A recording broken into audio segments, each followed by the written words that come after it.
روزتون بخیر باشد دوستان عزیز. به همه السلام علیکم. امیدوارم شما خوب هستید. بر شما سلامتی خواهان هستم. امروز چهارشنبه 16 اپریل $100 برابر به 1087 سومانی و 100 یورو برابر به 1231 سومانی.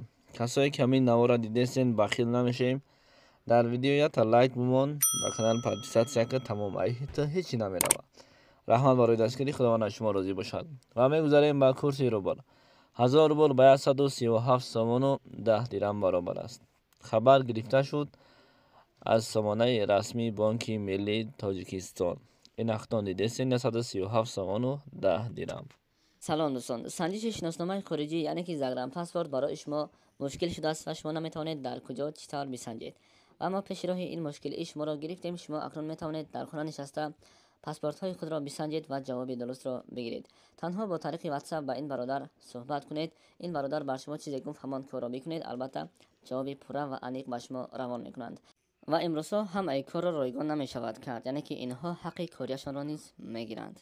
و شما برای کار